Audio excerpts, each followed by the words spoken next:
This is Colin from Connect the Watts. Today, I wanted to discuss the recent announcement by Icon Health and Fitness that they will be officially changing their name to iFIT Health and Fitness.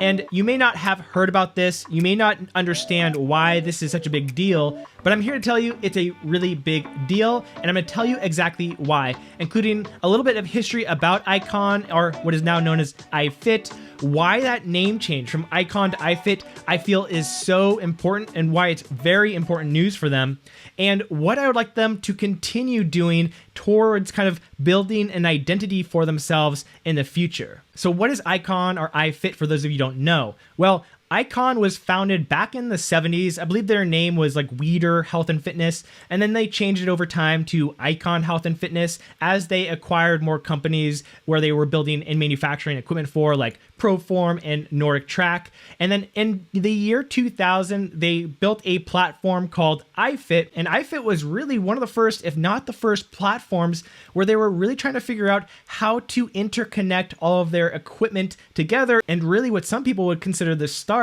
of connected fitness. Now, iFIT, the platform itself, has had a huge evolution over the past 5 years or so, where they've created the app and a lot of their products feature it on the screens, just as many other connected fitness products do. The iFIT membership includes workouts with rowers and treadmills and bikes and strength workouts and yoga. So it's a complete platform that they have built out.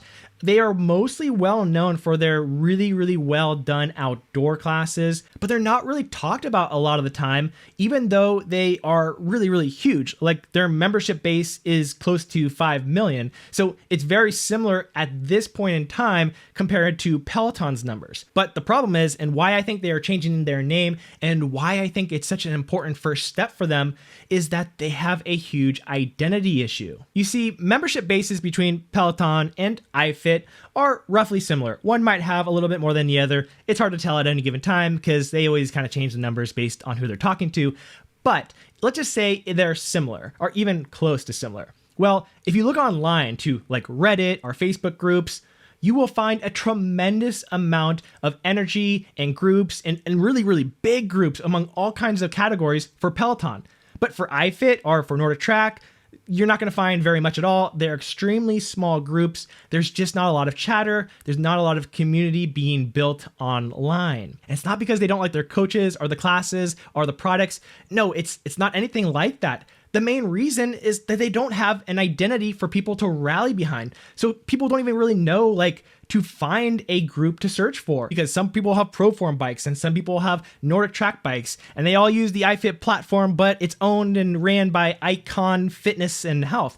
So there's a lot of different names being thrown at people, and so there's no real identity for people to kind of latch to. But that could all be changing because Icon just made this huge move to finally change their name to something that makes sense. They're changing it to iFIT, which is their online platform that runs across all of their devices. And I hope they don't stop here. I hope this is just the very first step they make into building that identity for their platform, because it's really one of the biggest missing ingredients that they don't have set yet. So first off, they have so many products under different company names.